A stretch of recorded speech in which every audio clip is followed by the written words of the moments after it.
I chose not to wed. Betrayal, parent said. Chose gave my sister all, she sold it. A buyer said buy it back. They want the $250 in heirloom. Can you even begin to fathom being told, point blank, that your entire worth as a woman hinges on whether you bear children? And then, having your own parents weaponize your family's most precious heirlooms against you. It sounds like a bad movie plot, but for me, it was just another Tuesday. It all started about 4 months ago, not with a bang, but with a suffocating silence that hung heavy in the air of my parents', Sharon and David's, meticulously decorated dining room. The scent of a perfectly cooked roast filled the house, a stark contrast to the bitterness brewing inside me. This wasn't just any family dinner, it was a battleground disguised as a celebration, marking the start of a conflict over something deeply personal, our family heirlooms. My sister Chloe was about to get married, a life path I've always been clear wasn't for me. No marriage, no kids, just my life. My family knew this. Also, I thought, instead of respecting my choices, Sharon and David decided to punish me in the cruelest way imaginable. The night after Chloe got engaged, they invited us all for dinner. Everything felt normal, almost painfully so. We were laughing, sharing stories, until mid-bite Sharon dropped the bomb. They wanted Chloe to have the entire family heirloom collection as her wedding gift. Every single piece. I froze. My fork clattered against the plate, the sound echoing in the sudden void. It took me a beat, maybe two, to fully register the words. The whole collection. These weren't just dusty old trinkets. This was a collection of incredibly valuable pieces, steeped in generations of sentimental meaning. Growing up, Sharon had always said they'd be shared between Chloe and me, a promise she now conveniently forgot. It felt like a gut punch, a betrayal so sharp it left me breathless. I tried to keep my face neutral, but inside, I was a hurricane of rage and hurt. Unfair. This was beyond unfair. This was a direct insult. And here's the thing, this wasn't an isolated incident. My entire life, Chloe had been the golden child, the youngest, always showered with attention, help, and now, an inheritance that was supposed to be ours. The preferential treatment started the day she was born. I remember David throwing a huge party, calling her their miraculous, wonderful baby. See, unlike me, Chloe was born normal. I was born with a hearing disability, wearing a hearing aid since I was little. Instead of embracing it, my parents treated my disability like a shameful secret, a defect. They wished I didn't have it, as if I was a disappointment. Chloe, without a handicap, instantly became their favorite. They constantly made me feel less than. No noble man would marry a deaf girl like you, Sharon once said. You shouldn't have such high standards. As if my hearing made me unworthy of love, or a good life. Their attitude fueled my escape. I worked my tail off, left our hometown, went to college, and built my own life, independent, free. My way, but because I refused their traditional path, marriage, kids, the whole perfect woman charade, they just got angrier. Chloe, meanwhile, stayed close, living their dream, and they adored her for it. Sharon and David constantly nagged me about marrying and having grandkids, as if my life was incomplete without it. Sharon even told me I was disobeying God by refusing to bring new life into the world. Not pressure, emotional blackmail, pure manipulation. So, Chloe's engagement, a perfect opportunity for them to put me in my place by giving her everything. Chloe was practically glowing, beaming with delight, thanking them profusely. But she never once questioned why I was getting nothing. Not a glance, not a word. She didn't care what that decision meant to me, or how upset I must have been. When I tried to voice my hurt, David shut me down, flat out. He and Sharon believed Chloe was the perfect person to carry on the family legacy. Sharon chimed in, saying since I wouldn't marry or have kids, it only made sense for Chloe to get it all, to pass it on to her children. In their eyes, legacy equals offspring, and I was barren of that. I couldn't stay silent. I reminded them, Grandma Eleanor had always said the treasures were for both of us. It was her promise, the original plan. But Sharon, with that same infuriating finality, declared she knew best. Chloe deserved it most, and my opinion didn't matter. David accused me of being greedy for even asking. Their minds were made up, no room for debate. Their words, each one, were a stab. It wasn't just about the heirlooms anymore. It was every cruel remark, every slight, every moment they'd made me feel invisible, unworthy. I was the neglected one, always. Like, no matter what I did, I'd never be their idea of the perfect daughter. After dinner, I was done. Completely, I needed distance. So, I slowly cut them off. Less contact than none. Their behavior was unbearable. Chloe invited me to her wedding. I declined. Politely, but firmly. My peace of mind was paramount. I couldn't endure more pain, more disappointment. Chloe, predictably, wasn't happy. I'd blocked her everywhere, so she resorted to emails. Not asking why I wouldn't come, just complaining I wouldn't be there. For her, in front of her fiancé's family. And then, the audacity, she demanded wedding gifts, an air fryer and a Dyson Airwrap. Claimed my income meant I could easily afford them. I couldn't believe it. The sheer entitlement. I fired back. You already got my portion of the inheritance, the family treasures. Be content with that. I didn't sugarcoat it. I told her asking for more was utterly unreasonable, that she had no right to demand anything extra. She was furious, sending more emails, but I ignored every single one. 4 months. That's how long I'd gone no contact, finding a fragile piece in the space I'd carved out.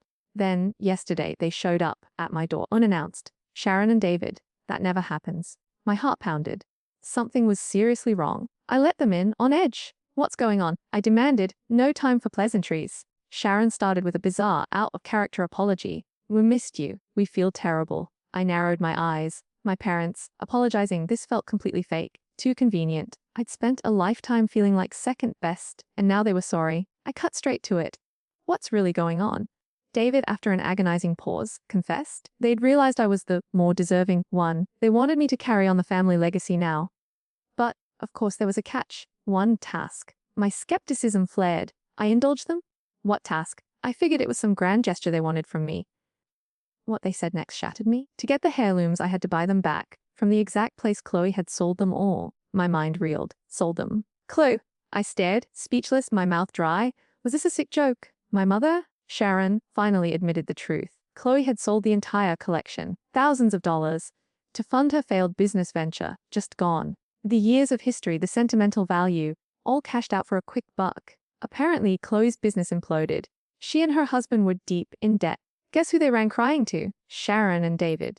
That's when they finally got her to admit what she'd done. Sharon broke down, begging me to save the jewelry, crying about not listening to Grandma Eleanor, about how she should have split them equally, how everything was destroyed because of her mistake. I scoffed. How can I save something that's already sold? David then dropped the bombshell. I could get them all back for $250,000. He'd found them online being resold, and that was why they were here. They wanted my help to get their jewelry back to $250,000. I almost laughed. Are you serious? How am I supposed to pull that out of thin air? Even if I had it, why would I pay for something that should have been mine in the first place? I looked them dead in the eye. This is your fault. You gave them to Chloe, knowing they should have been shared. Now she sold them, and you expect me to fix it. They were trying to shift their mess onto me, but I wasn't cleaning it up. Sharon immediately started arguing. I was a childless single woman with plenty of money. I was making excuses. She acted like she was entitled to my money. David chimed in, saying I needed to put my grudge aside, that the heirlooms were my family legacy too. I stayed calm, my voice steady. If you truly want them back, ask Chloe. Not me. You decided she was more deserving. You called me greedy for even asking for my share. How is it my responsibility to save a legacy you didn't trust me with? Sharon tried to say they had pressured Chloe, but she was broke, her husband jobless, and they were relying on Sharon and David for support. So, since you're financially better off, David concluded, it's up to you. Manipulation. Pure and simple. I scoffed. After all this was their grand apology, a demand for money to fix their own colossal screw up. I looked them straight in the eye and said, no, absolutely not. If this was why they came, expecting me to bail them out after gifting Chloe everything, then they could leave, disappointed. Why should I buy back something never given to me? They made their choice. They faced the consequences. Sharon dissolved into tears, calling me cruel, unhelpful. David accused me of spite, saying they'd put their egos aside to ask for help. I held the door open. Sharon sobbed. David hurled insults. I didn't waver. They left. A lot of you asked how the heirlooms could be worth $250,000. It's a whole collection jewelry, rare cultural items, passed down through generations. Grandma Eleanor always said it was meant to stay in the family. Sharon even had it appraised once. The value was astronomical. Could I technically buy them back?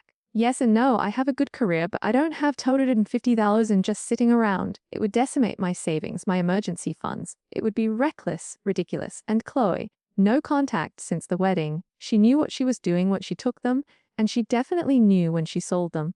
No intention of reaching out. Many asked about legal action. I looked into it. Grandma Eleanor never left a will specifically dividing them. She just told Sharon she wanted us both to inherit equally.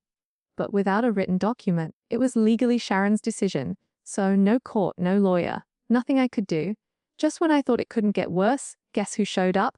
Chloe. I learned my lesson with Sharon and David, entitled Manipulative. I wasn't letting her in. She yelled through the door, blaming our parents, complaining she was being treated like garbage for one mistake. Then she tried to convince me to pay.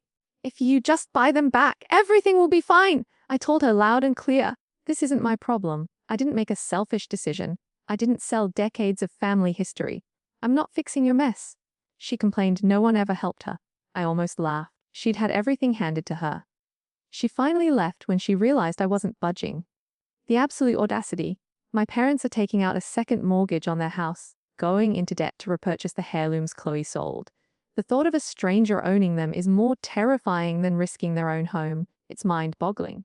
David has sent me 3 emails, each one dripping with disappointment. You refuse to help us. We have no choice but to protect our family legacy, as if any of this is my fault. And now, he's suggesting I start sending them money monthly to cover their loan payments. Their entitlement knows no bounds. They never cared about how unfairly they treated me. But now that their golden child messed up and they face consequences, it's my responsibility? Absolutely not. I'm doing well despite their attempts to manipulate me. I know they think my life is incomplete, but I've never felt more in control. I don't owe them anything, especially not the people who made it abundantly clear I wasn't a priority unless they needed something. So, no, my hard-earned money is not fixing their mess. That's on them. It's been a wild ride, a painful journey of self-discovery and standing my ground. But honestly, I wouldn't change a thing. Sometimes the hardest no is the most powerful yes to yourself. This whole situation has left me with so many feelings, so many questions. Have any of you faced a similar family dynamic where you were constantly overlooked or made to feel less than? Or where your parents expected you to clean up their messes? I'd love to hear your stories and your thoughts on how I handled this. Drop a comment below. I'm reading them all.